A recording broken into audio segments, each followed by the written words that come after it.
Hi everybody, welcome to the Web3 Tokengated Chatbot tutorial. I thought I would put this together quickly so that you could see how you can create an AI app that is token gated with Ocean Protocol's data NFT.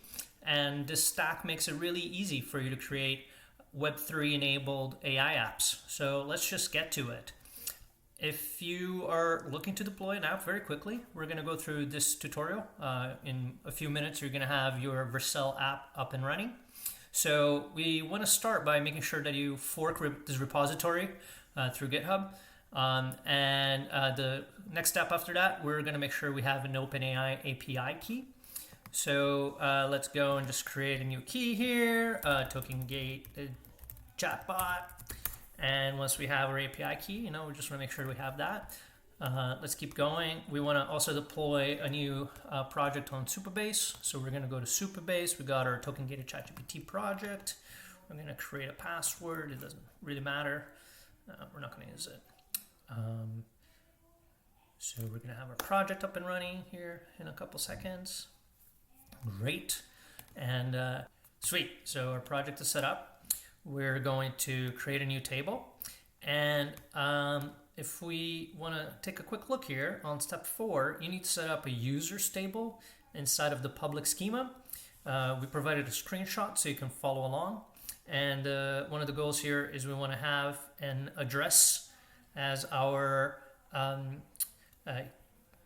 primary key. And we want to link the public users table to the schema users table.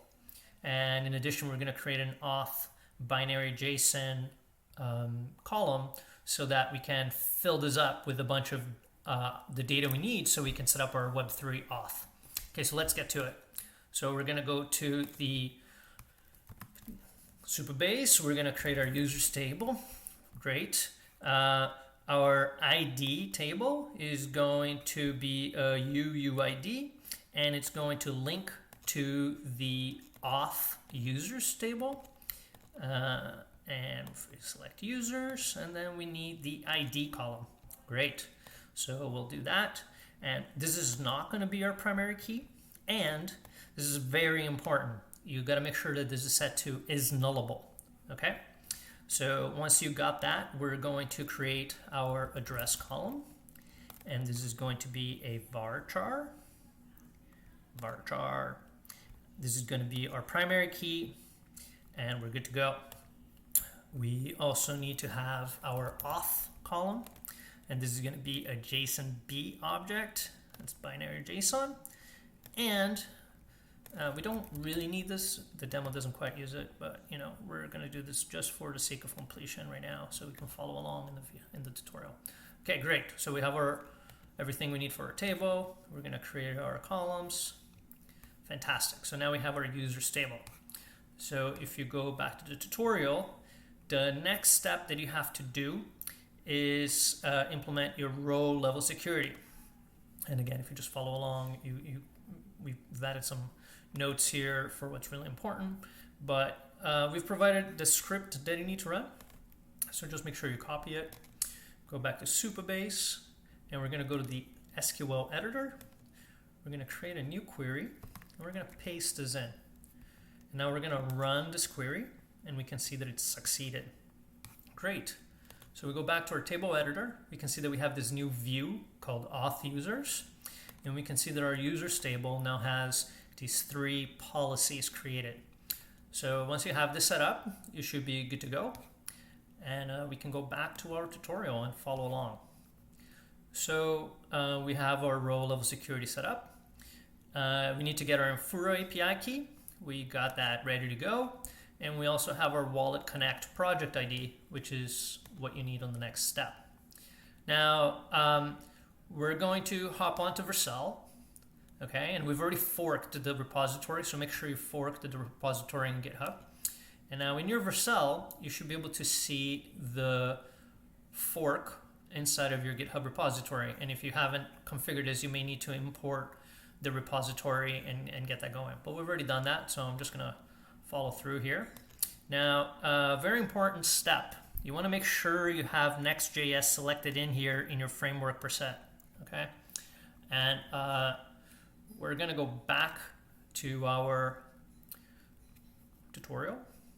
In here, depending on what you're doing, you are going to have to configure this. And the key reason to configure this is so that if you do choose to not deploy your data token in a testnet, if you want to deploy it on Ethereum mainnet or somewhere else, you're going to have to rebuild the GraphQL library. So we're just putting this in case you want to go crazy with it and expand on the GraphQL setup.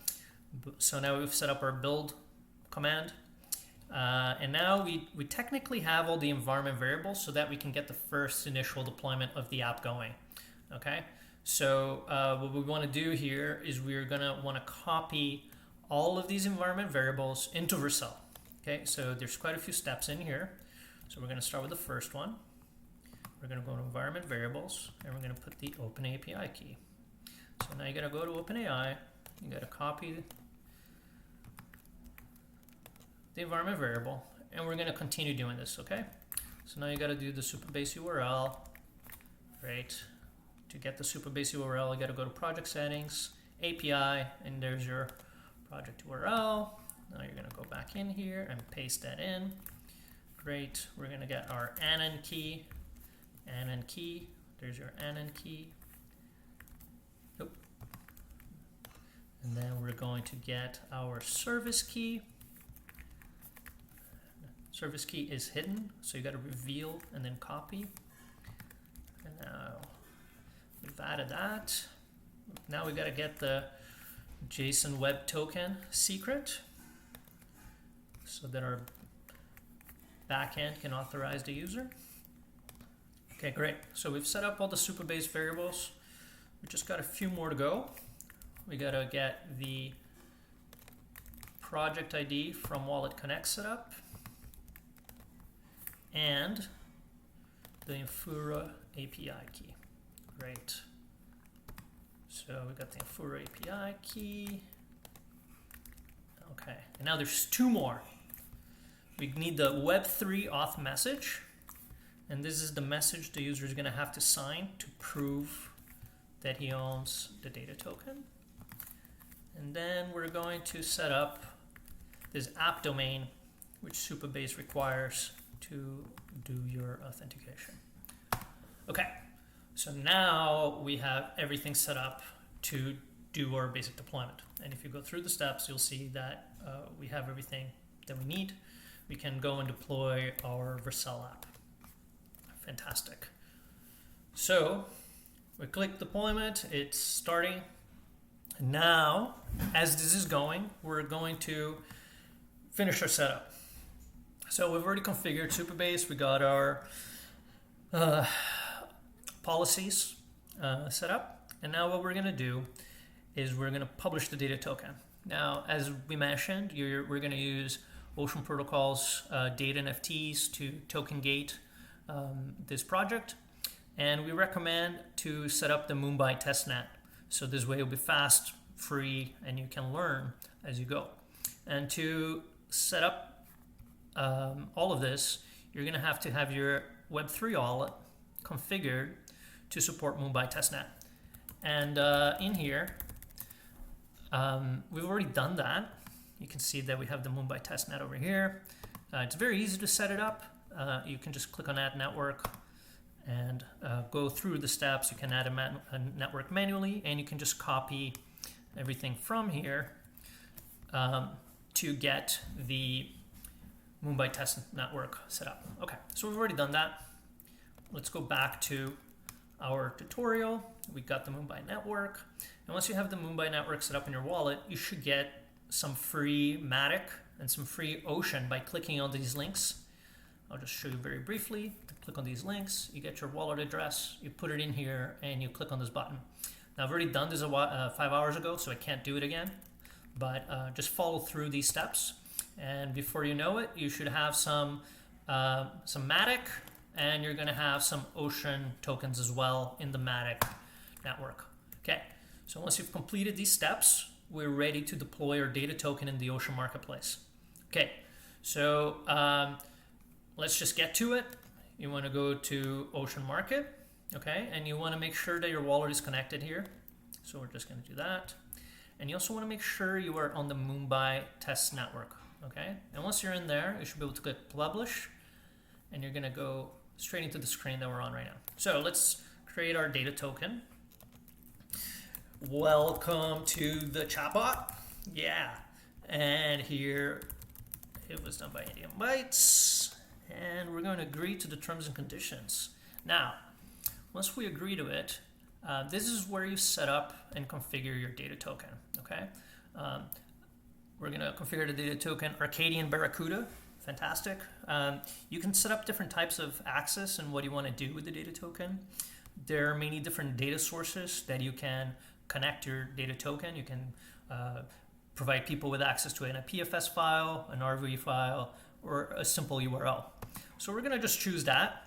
And we're not actually, users are not going to connect through an API to get our access to our app. They're just going to buy the data token, consume it, and that's what's going to provide access to them.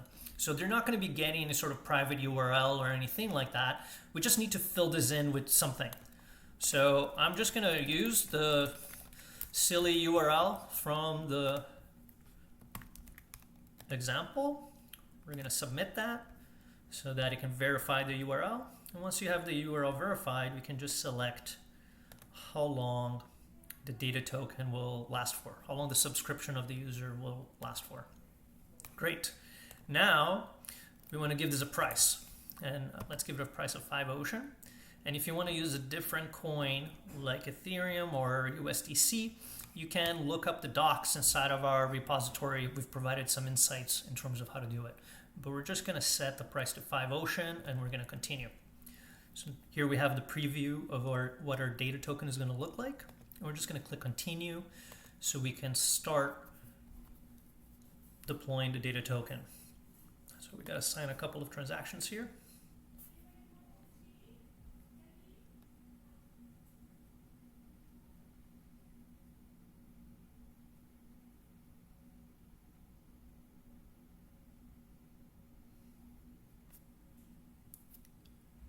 Great. And now we can click on the final transaction to publish our data token. And in just a few seconds here, we'll see our data token getting deployed. We'll be able to access it and then buy it. Sweet. We got some confetti. We should be good to go here. And I'm just giving it a couple of seconds so that our data token can be indexed and there will be a page generated for our asset. So I'm just going to reload this, and there we go. We have our chatbot token. We can buy it, so we can access the app. So let's do that. We're going to approve the token transaction, and we're going to sign the transaction. So this is the approved transaction.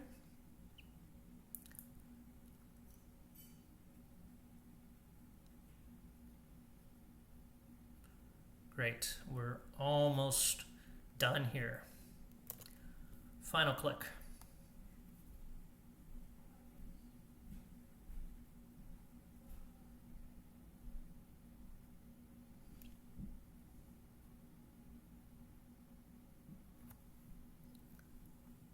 Awesome, we're good to go. So we've purchased our data token, okay? Now what we want to do is finish setting up our Vercel app, okay? So our project has been deployed to Vercel. We can click on here and see that the app is up and running. But if we connect to the app and we just try logging in, it won't work. And the reason for that is because we have not configured our app to have a data token. So even if we sign in, we're not going to be able to log in because the backend is checking to see if we've purchased a data token. And we have, but the problem is we forgot to configure the app. So you have to go back to the project. Okay, you've deployed it. We're going to go back to the dashboard from Vercel. You can just, again, follow the tutorials here. We've basically just deployed the data token, and we're just going to complete the Vercel configuration. This way, our data token is connected with the app, and the app knows how to connect to the subgraph and validate that this user owns this data token. Okay, so let's do that. We've gone to our Vercel project, click on settings, environment variables, and now we're going to add the remaining variables to this. Okay, so now the token time to live is going to be 3,600. That's 1 day. Okay, and then we're going to add our data token address, and that's the address from the data token. You can click right here to access our Arcadian Barracuda. We're going to pick up on that address and just drop it off in here. And then finally, as the last step, we need to configure the subgraph URL. So that way our backend is able to go and verify that this user owns these tokens. So what you want to do right here is just grab this URL. You want to go to the Vercel project, click on that, and then click save. Okay. Now, after you saved, we just want to go and let's just rebuild it. Okay, because I am not 100% sure. Where's our deployments here? Let's just rebuild. Let's redeploy just to make sure our environment variables get picked up. And the next time we click, we should be good to go. Okay, great. Our app finished building. So now we're just going to go to the app, and great. We should be able to connect our wallet. And Vercel builds dynamically, so hopefully we'll be able to connect on the first go. And once we connect and we have connected correctly, this login should change, and we should be able to see that there's nothing there. That's because our avatar or user profile is not yet there. So there we go. So now we've been able to log into our app. We can see that we've been authenticated. I know that because this used to be an icon, and now there's nothing there. So you can update it with the user profile. So let's ask ChatGPT a question and see if this worked. So tell me a knock-knock joke. Temperature equals 1. There we go. Knock knock, who's there? Thermos. Thermos you. Thermos, be a better way to measure the temperature than just saying 1. That's horrible. But there we go. We have our token-gated ChatGPT app up and running. We've been able to deploy a data token, verify that we are the user, and log in. So that's it. This stack provides you with a Web3 authentication method. So that way, all of your Supabase records will be just connected to this user. If you want to learn more about how that works, we've created some documentation. You can find it in the repo, and it talks about the Web3 auth, how that works with Supabase. You could use that to implement it with a different database. We've provided some ideas on how you can improve the project and continue to expand on it. And we have also provided some examples on how you can deploy your data token, so you can use Ethereum or USDC as a different currency, so users can go and purchase access to your token-gated AI app.